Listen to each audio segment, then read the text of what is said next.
অল্প টাকায় খালগুলো খননের একটা উদ্যোগ নিয়েছিলাম বলে তার সুফলটা এবার কিন্তু আপনারা পেয়েছেন। এবার চরম মাত্রায় জলাবদ্ধতা ঢাকায় হয়। যে যেখানে জলাবদ্ধতা দেখছি পত্রিকার আপনারা রিপোর্ট করছেন, তাৎক্ষণিকভাবে নিয়ে রাত 2:30টার সময় আমাদের টিম গিয়ে ওই জায়গাটা ড্রেন পরিষ্কার করেছে। যতক্ষণ পর্যন্ত ঢাকার সিওয়েজ ব্যবস্থাপনা ঠিক না হয় আপনি খাল রক্ষা করতে পারবেন না। অধিদপ্তর করা হয়েছে কিন্তু কোনো আইন নাই। হাওর এবং জলাভূমি অধিদপ্তর আইনটাও আমরা খসড়াটা করছি, আশা করি এই মাসের মধ্যে একটা খসড়া চূড়ান্ত হলে আমরা চলে যাওয়ার আগে এটাও আমরা করে দিয়ে যেতে পারবো।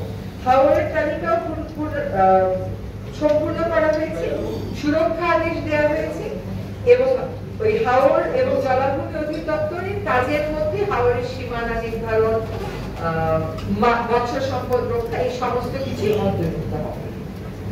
বিলের ক্ষেত্রে আপনাদেরকে 3টা সুখবর দিই। আড়িয়াল বিল, চলন বিল, বেলাই বিল। আমাদের তো অল্প সময় অনেক কাজ করে আমরা পারতাম, ফলে এই 3টা বিলকে প্রাধান্য দিয়ে আড়িয়াল বিলের সীমানা নির্ধারণ, আড়িয়াল বিলে পানি প্রবেশে বাধা দিচ্ছে এমন স্থাপনা সরিয়ে নেওয়া, আড়িয়াল বিলে কিছু সীমানা নির্ধারণ করে। আড়িয়াল বিল আপনারা শুনলে অবাক হবে, এখানে কিন্তু 1 একর জায়গাও বিল হিসাবে রেকর্ডেড না, সব নাল জমি হিসাবে ব্যক্তির হাতে রেকর্ডেড। তাহলে সেখানে ব্যক্তির জমির উপর নিয়ন্ত্রণ আনতে আপনি কি করবেন? আগে এটাকে বিল হিসেবে চিহ্নিত করতে হবে, গেজেট নোটিফিকেশন করতে হবে, তারপরে বাকি কাজগুলোটা আমরা আগাবো। আড়িয়াল বিলেরও একটা পরিকল্পনা চূড়ান্ত করা হয়েছে। চলন বিলে 4টা মৌজার ব্যাপারটা বুঝতে হবে, এটা জটিল প্রক্রিয়া। 4টা মৌজার সমস্ত ভূমি রেকর্ড কালেক্ট করা হয়েছে আর একটা মৌজার ভূমি রেকর্ড কালেকশন প্রসেসে আছে।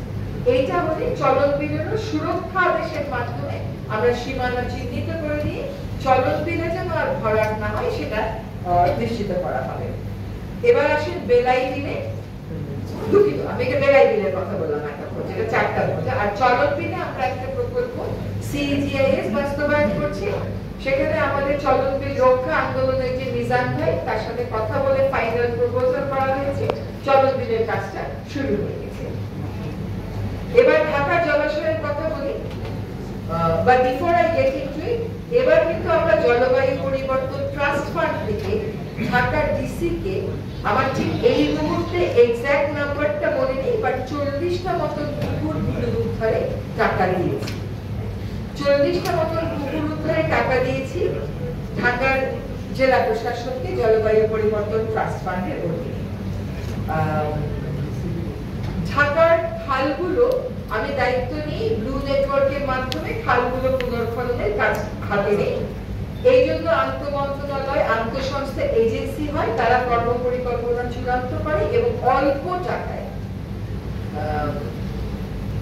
কিরণের জমিনের উপর দিয়ে হেঁটেছিলাম, সেটা বড় বিষয় ছিল না। আসলে অল্প টাকায় খালগুলো খননের একটা উদ্যোগ নিয়েছিলাম বলে তার সুফলটা এবার কিন্তু আপনারা পেয়েছেন।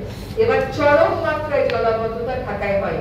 ধানমন্ডি 27 নম্বরে এবার কিন্তু পানি জমে, আর যেখানে জলাবদ্ধতা হচ্ছে সেখানে আমরা তাৎক্ষণিকভাবে আমরা একটা হোয়াটসঅ্যাপ গ্রুপে যে যেখানে জলাবদ্ধতা দেখছি, পত্রিকার আপনারা রিপোর্ট করছেন, তাৎক্ষণিকভাবে নিয়ে রাত 2:30টার সময় আমাদের টিম গিয়ে ওই জায়গাটা ড্রেন পরিষ্কার করেছে। এই কাজগুলো কিন্তু হয়েছে।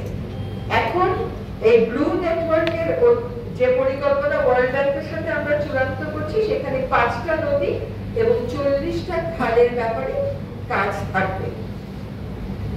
খালগুলো যে আমরা ড্রেজিং করছি, 2-2.5 মাস পরে আবার 2 ইঞ্চি মতন স্ল্যাব জমে যাচ্ছে। যতক্ষণ পর্যন্ত ঢাকার সিওয়েজ ব্যবস্থাপনা ঠিক না হয় আপনি খাল রক্ষা করতে পারবেন না। এখন এই সিওয়েজ দূষণ রোধে আপনার এসটিপি লাগবে 11টি, মোট 11টি এসটিপি লাগবে শুধুমাত্র ঢাকা শহরের সিওয়েজ ব্যবস্থাপনা করতে, আর দাসের কান্দিকে আমাদের চালু করতে